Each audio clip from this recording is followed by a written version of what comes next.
are listening to I Am Refocused Radio with your host, Shamaya Reed. This show is designed to inspire you to live your purpose and regain your focus. And now, here's your host, Shamaya Reed. Hey, welcome to I Am Refocused Radio. Man, we are here once again, and today we have a true honor talking to a amazing guest today, John Dorsch, and he has an amazing album that we're going to learn all about today. It's an album called Elevation. He has a website you should check out. It's JohnDorschMusic.com, and we're going to learn a little bit about him. He has a pretty awesome background, but I think I really want to dive into this story that he, as a teenager, he used pennies to slow down vinyl records. And to get that sound, I'ma just switch gears and get John to show us how you doing, man. Hey, how are you? I really appreciate being here, Shamaya. That's an interesting beginning, but that was the only thing I had. I didn't have a guitar teacher way back when. If you go back, many years ago, there was no YouTube, there was no tablature, and there was just some strumming on the guitars going on. And I was playing accordion, and I really wanted to learn guitar. So the only thing I had was my mother's old phonograph, and it would slow down or speed up, and I would put weights on the albums like Boston More Than a Feeling, the Beatles albums, slow them down to try to learn how to play She Loves You and all that and learn them note for note. But you also had to detune your guitar to kind of match it up. So it sounded really bad, but then when you got it figured out, you could tune it back up and it seemed pretty close. So that's how I learned by ear. And then it's a little bit easier now, but that's where we started out. So anyway. That's awesome, man. I thought that's pretty unique because, today's world, young kids don't know anything about that. So it's good for them to, learn a little bit about, the old school back in the day. So when you kind of fast forward to you right now, you as a guitar player and music artist, kind of tell us a little bit about your style and just the focus of your music genre. Well, okay. Life's a long journey here, and for me, I'm constantly being inspired by new things, and I want. A long time ago, actually, I committed to a life of continuous learning, even in work, and to try to look at life as a learning experience. That way, it takes the sting out of negative experiences. You kind of go, okay, I learned something there, and you refocus your life, and on you go. So back with accordion and that, I fell in love with guitar when I was hearing with the Beatles and Led Zeppelin, and I saw that classic picture of Jimmy Page with the violin bow, and I wanted to be him. And I had a dear uncle who really took me under his wing and didn't have many opportunities, but he took me to Kingston to his brother's band. His brother was a drummer in a touring band in Kingston. I don't remember the name. They weren't a famous band. They were a touring bar band, but very good. And they played all like everything like Aerosmith and Toto. And I was just like a 12-year-old kid, and they got me up and to play rhythm with them and show me how to play. And I held my first Les Paul at that time. And I was hooked ever since and totally inspired by music. So it's always been a major facet of my life. So at one point, rock and roll, just playing rock in a band wasn't enough. So I had to start singing and branch out. And I developed a love for the acoustic side of guitar playing, the way Jimmy Page would blend guitar, for the sake. I don't mean just to pick on him. There's many others, but like going to California and White Summer, Black Mountainside, and Dust in the Wind, and all those, I wanted to learn how to play, but there was nobody around here in Southern Ontario, Canada, that was teaching it much. This was much, all you heard was on the radio. So I ended up, YouTube was out by that time, and a friend showed me a video of Tommy Emmanuel playing classical gas, and it blew my mind. I've never seen a guy so entertaining, but so so much prowess on the guitar. So I kind of set out on a journey to kind of learn some of that, and painstakingly tried to learn it and learn it wrong and all of that. But I eventually saw him play in Quebec City, and met him backstage after the show, and he graciously gave me 2 of his videos, and I've learned so much from the man since. Done 2 of his guitar camps, and I consider him a mentor. So that's where my love of fingerstyle. So where I'm at now is a hybrid fingerstyle playing and rock guitar playing that kind of create more inspiring melodies than just kind of riffs and licks and stuff like that. It's more of an experience of diversity, I guess, in music. Have some jazz influence, some country influence. You'll have some Beatles influence. You'll have some Zeppelin influence in there. You'll have everything from wah-wah guitar solos to interesting finger picking parts that are very dexterous. So anyway, that's kind of where I'm at right now. And when it comes to songwriting, you also do that as well as an artist. And when it comes to your compositions, what inspired you or influenced you to kind of have your own sound, your own voice? Okay, so it's like after a while, I wasn't satisfied with singing backgrounds. I'd been accumulating lyrics and poems and things, writing for the day when you'd find a good songwriting partner. I was looking for my John Lennon partner to write with, and that, but that wasn't materializing. So eventually, you've got to focus your life and do things yourself. And I had to learn how to sing. I had to learn how to sing well and sing what I'm hearing in my head, because what I was hearing in my head, I guess, my mother loved the sound of music and all the operas and, all the classical stuff my father loved. So I have that from a very young age that's down in, I guess, my soul somewhere that like my father listened to Bach and all kinds of stuff. So I have some classical influence in there, what I hear. So you just have to sit down and focus inward and try to play what's going on inside you. So I had these lyrics, and then I had guitar parts that I was starting to develop, and I actually was able to find that voice and sit there and put them together, and hum lines and of melody through the songs, and then you place the words in them and phrase them in there, and that's basically where I'm at now, putting the music together. But I love a good melody that weaves its way through the chords with a nice syncopation. That's kind of inspiring me at the moment. Listen, on Refocus Radio, talking to our guest today, John Dorsch. You can go to his website, JohnDorschMusic.com. And just a reminder, we're going to be talking about his album, Elevation. And when we switch gears and talk about your album that you have, Elevation, tell us a little bit about your experience recording the entire album and where it took place and how excited you are for people to hear. Well, I'm very excited. My original music is new and fresh. There's an interesting blend of fingerstyle, pop rock, and jazz influences that will stand out to the listener. You can expect a singer-songwriter focused music with harmony vocals. There's lots of great harmony vocals. My wife appears in a lot of them. She's my musical partner. I had several bands going before I retired. I was 31 years as a police officer, so I always blended music in and around a career and family and 3 children and things like that. And now we're at a different stage of life that I can actually focus 100% on all of that. Over the last couple of years, it was a bit of a kickstart because there was no live music or band distractions. I was actually able to focus 100% on my original music and to complete recording of it. I had lots of songs written, but I hadn't gotten around to the studio. So I actually, because of the shutdowns here in Canada, was really severe. So I had time. So I ended up putting together and building a whole recording studio at my house and learning how to do that painstakingly and putting the songs together really one note at a time, one part at a time. The album Elevation I'm very proud of it because I played just about everything you hear on that album, from the drum tracks to the bass guitars, to all the electrics, to all the acoustics, to my wife plays the shakers and the djembe in there, but just about everything you hear is me singing or singing in harmony. And then there's my wife in the background, and I've got a couple of friends that did a guest spot in there. But it was a marathon and a labor of love to do this. It took me 2 years to build that album. Now finally it's going to be uploaded and go across the planet on July the 14th. I couldn't be happier about that.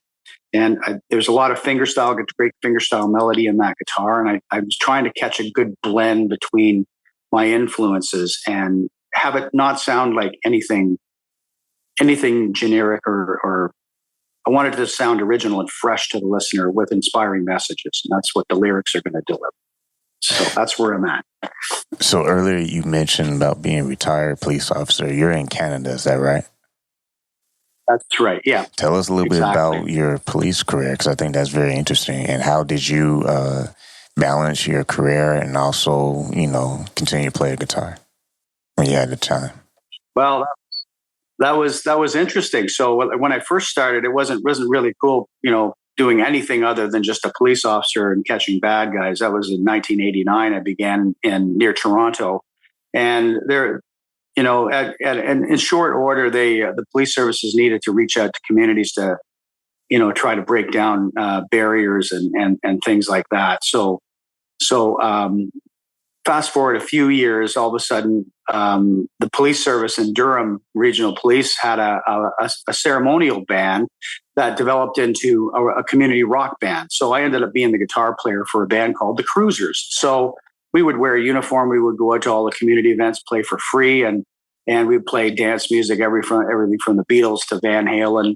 And the crowd loved it. It created a good vibe with the community and the police, and people would donate to whatever cause we were supporting, whether it was, donating to the Twin Towers coming down in Manhattan and the terrible tragedy, or, in 2001, or it was Big Brothers or food drives or, Special Olympics, whatever it was. So I was well involved in that. And then because of the career and the nature of what I was doing, I was working at Fatal Collisions. I was burned out. And so I had to shift gears, went to another police service, and eventually ended up in Ottawa. And I met my wife there, and she was my dispatcher. So I worked on the road. So I dealt with everything you can imagine you would see on the road.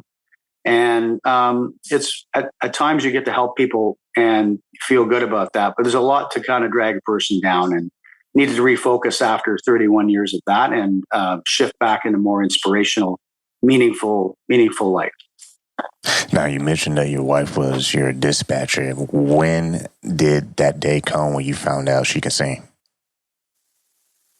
Well, it wasn't until we were married, and that's kind of funny. We sort of fell into this. I had because I had bands going on the side, and I had this sort of separate life. I had my work life, and I had a separate life. Very few people in Ottawa knew when I was working there, the last stretch of my career, the last 11 years there, that I was involved in bands. There's a few people knew, and I didn't want to kind of mix the two. They don't seem to mix that well. So anyway, my wife was the dispatcher. So we eventually fell in love, got married, and I had bands on the side going. And of course, the bands would be rehearsing in the living room. And with pandemic shutdowns and things like that, I would be rehearsing for the day when things might be starting up again, or doing original music, or just, I'm going to go solo. I kind of give up on the bands right now. I'm just going to work on my own career because it's about time. And I would notice she was singing and sings beautifully. So I encouraged her, and she eventually grabbed a djembe drum and joins me now. And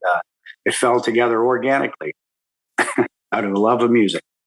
That's awesome. So when you came to this project that we were talking about before, your album Elevation, how much input did she have in this project, or were you kind of just using her voice as part of the feature of the whole, sound of the project?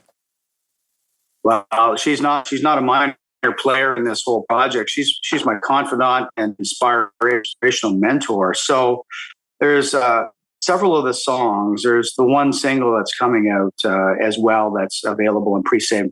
That the album's available that way until June 14th. It's called Faith in Me. So there's some older songs that I'd written in more of a power rock ballad style. So she encouraged me to write in an entirely different style using a resonator guitar and slide and create style. So her encouragement and editing, I guess, and encouragement, I ended up trying different. And I realized that a great melody and a great song transposed almost into any style, from hip hop to metal to classical. You can actually do that with music. You're really free with it. The only limitations are what you think they are. So there's other ones. On My Way to Mexico, that one came to me on the way to Mexico. We were traveling from Ecuador to Mexico. And I woke up in the morning. I could see the whole song in front of my eyes, and she just joined me organically on the backgrounds of that one. Other ones, she played more of an integral part, like Save Just One More Life, talking about what that song means. It's like, it was such a terrible time the last few years, with people ending their lives because they couldn't go on. I had to write a song about that. And can we just save just one more life? Was the theme. There's other songs like Compromises is talking about, living your life, and, sometimes the compromises are just lies. So anyway, there's some interesting themes across all the music there, but she was integral in a lot of it, listening and, and encouraging, not just a drop-in background singer. So once again, listen on Refocus Radio, talking to our guest, John Dorsch. You can go to his website, it's JohnDorschMusic.com, talking about his project, his album, Elevation. And now that we know a little bit about you and your wife being your partner in music, when you are balancing being retired from, police, and now you're pursuing your music, how do you keep that balance with, creating music, and also it's also business, so you have to market yourself and push yourself? How you keep that balance where you still have fun doing your whole thing? You have to take care of yourself here too, because there's a lot to get absorbed into. I'm a type A energetic person. When I commit to something, I get it done. And I think that's more rare these days, if you know what I mean.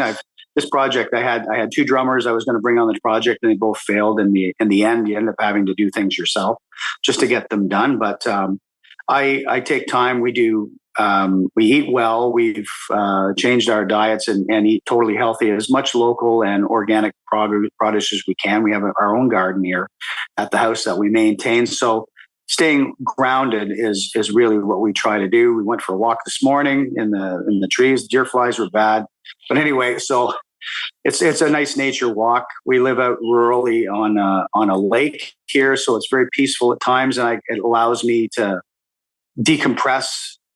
Whereas I wasn't able to do that in my former work life.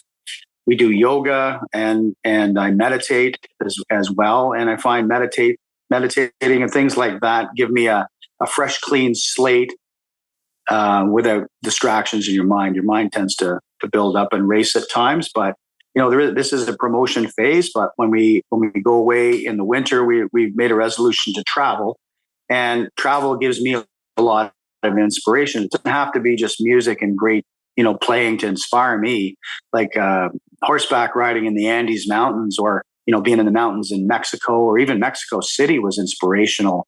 It was such a great city. Just travel seems to inspire me. I'll get a flood of ideas and music will happen. And I have a pocket recorder with me now, and I have a guitar with me at all times, so it doesn't escape me anymore. I can get it down and remember how I hummed the melodies, or what came to me at different times. So, and then we also have our duets playing all these songs live in an acoustic cafe format. So I've had to develop all those songs. The album are full band versions, several of them, except for some of the instrumentals. But these are there's a lot going on, but we kind of take turns at it, and we make sure we take time for ourselves to decompress and just enjoy the day. And it's not all work. And I'll play. You have to kind of take a breath, make sure you get your sleep. And you mentioned traveling multiple times during this interview. Have you found yourself performing in different places while you travel, or you kind of stick more closer to local? Well, we for many years, I had three children very close together, so my traveling life was very limited. So when I met my wife, we went for 3 weeks to Thailand, and that was our first trip together. And we knew our marriage would work after that, which was wonderful. And we got to see a bit of the world. It was lovely people there, and the food was great, and the culture was great, and entirely different music. So we have a jar and here and pick where we want to go kind of thing. What we can afford is also the bottom line. But last winter, we spent 3 months in Mexico exploring and traveling the entire country just to see it and understand the culture, because, the family life and culture is important. I find that inspires me, and along with just hearing people's stories and just seeing, people in their daily lives, not the not the cruise ship view of their lives there, that kind of thing. So we traveled on buses. We went on the subway in Mexico and got to see how everybody really is. We played different open mics in Mexico. We did that in Ajijic. We also did a pub gig down in Ecuador. We were in Cuenca in Ecuador. Lovely people there. Spanish culture is really nice. In the Andes Mountains, we did a gig at a place called Chill and Chela. It was like a wing place, and their band canceled, and we just happened to be eating there and talking about music. They asked us to play, so we played a show there. It's been just really kind of fun, and I use the travel as inspiration and writing time. So I have the guitar, and I'll be doing whatever with the guitar, pursuing that at the same time. So this year we might go across Africa to Mauritius, and we're not settled on after that, but we want to do a bunch of traveling. The U.S. is definitely going to be traveling. I think we want to camp through the U.S. That way we get more of a feel of the area, stay 2-3 weeks in an area. And my wife hasn't been through Nashville or Louisiana, and I'd like to take her down that way. I did a guitar camp down there. It was fabulous. So get more into music and a little more into travel around North America. But we just went to some of the cheaper destinations at this point because I've got a lot going on. So, and even though you have a lot going on, you're still doing a lot. I mean, that's awesome. You be able to visit all those different places and experience those different cultures. If there's one thing that you took away throughout all the trips you've been to, what's one thing that you have learned to appreciate after visiting all these different places? There's the work ethic of different cultures is really, really inspiring to me. Like everybody in the families in Mexico contributes to their well-being, and people seem to have a sense of calm around them. I know Mexico gets a bad rap in the media, at least it does up here in Canada, but I don't have that personal experience. It's the same with people in Ecuador. Everybody was so outgoing and friendly, and family oriented. Like you have, the families bring their disabled children out on Sundays. They go hand in, young children are walking hand in hand with their elder grandparents. It's a really family oriented culture, and that's really inspiring. It's very important that, and Guatemala too was the same way. We found it's the same way, very family oriented. People were very outgoing. If you needed something, they bent over backwards to help you and make your stay great. We shopped locally. We did all food markets. We rented places with a kitchen, did Airbnb kind of stuff, and muddled our way around with that. So it wasn't like a high-end vacation or anything. We just wanted to hit the ground running and see different places and immerse ourselves and taste the coffee here and there. I love coffee. So. Once again, this on Refocus Radio, talking to our guest, John Dorsch. You can go to his website, JohnDorschMusic.com. We're talking about his album, Elevate. It comes out July 14th. And, man, before we let you go, what's another thing that you would like for our audience to know? Maybe something about this project or maybe some feature plans that you have for your music. Tell us what's on your world. Okay, well, Faith in Me is the single coming out. So we're not just doing music anymore like when I was a kid. So we're into video as well. So my wife is my partner in videography. So we've produced a video as well for Faith in Me that we both did together. And she shot a lot of the footage because she's really good at that.